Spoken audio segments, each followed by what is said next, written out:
ada ulama mengatakan bahwa azab itu di akhirat, bukan di kubur. Banyak ulama yang berpendapat seperti, termasuk Syekh Muhammad Mutawalli Sya'rawi, masyhur ulama Mesir, ahli tafsir. Beliau juga berpendapat bahwa gak ada siksa kubur, yang ada tuh siksa di akhirat. Salah satunya dalilnya doa ini. Walaupun ada, Nabi pernah juga berdoa mohon perlindungan dari siksa kubur kan, termasuk yang diajar, yang kita baca sebelum salam. Min azabil qabr wa min fitnatil masih ad-dajjal, itu fitnatil mahya wal mamat. Terus bagaimana? Ada apa enggak sih? Yang bilang enggak ada, dalilnya cukup kuat. Apa dalilnya? Sederhana. Kan pengadilannya itu nanti, pemeriksaan dan semua itu kan di akhirat, yaumul hisab, dihisab, dihitung-hitung, diperiksa, ditanya, ditanya-tanya, dipertanggungjawabkan. Pokoknya hisab itu, pengadilan itu di akhirat. Yang namanya hukuman itu kan dijatuhkan setelah ada keputusan hakim, dalam arti sudah diadili, sudah disidang. Sidang dulu baru hukuman. Sidangnya di akhirat, kok bisa hukumannya duluan? Aneh itu. Makanya dibilang nggak ada siksa kubur, adanya di dalil mereka yang lain dalam Al-Quran surat Yasin. Qalu man ba'athana mim marqadina.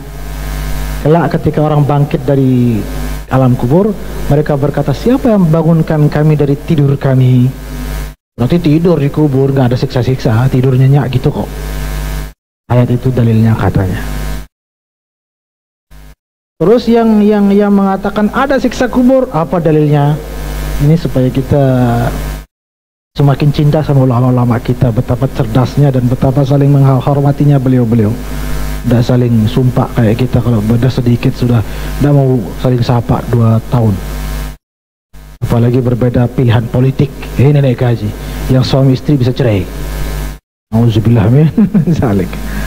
Perlu kita tekankan terus soal politik ini ya, sudah musimnya soalnya. Perlu kita sadarkan, saling menyadarkan satu sama lain, supaya nggak terlalu tenggelam lah. Dijalani, tetap dijalani sebagaimana mestinya, sewajarnya, tidak terlalu yang ambisius. Nah, kembali ke laptop. Laptop.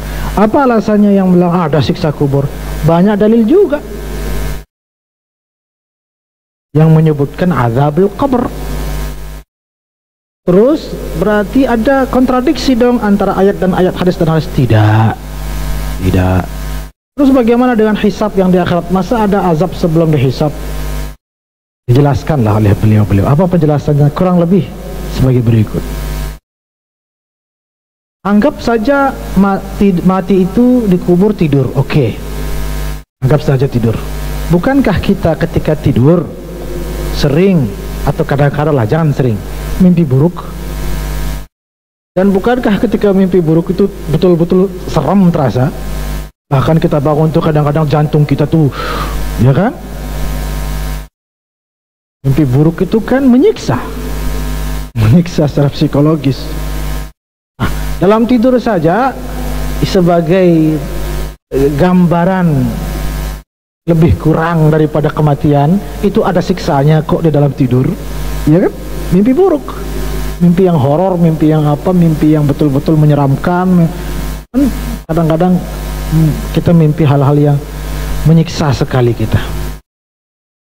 Banyak juga cerita-cerita kita dengar, kita baca, ada yang dicambuk dalam mimpi, bangun-bangun bekas cambukannya itu ada, termasuk ulama-ulama kan seperti Imam Ibn Hirzim pernah mengalami itu, dicambuk sama sahabat atau sama Nabi yang dulu dia menentang Ihya Ulumuddin. Dicambuk, bangun-bangun cambukannya ada bekasnya, berdarah. Dan tersiksa itu dalam tidur.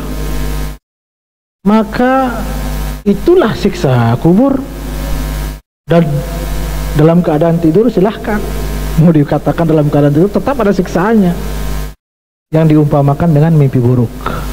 Makanya dalam Al-Quran bahwa orang-orang yang tidak benar itulah dikubur, itu ditampilkan kepada mereka api neraka.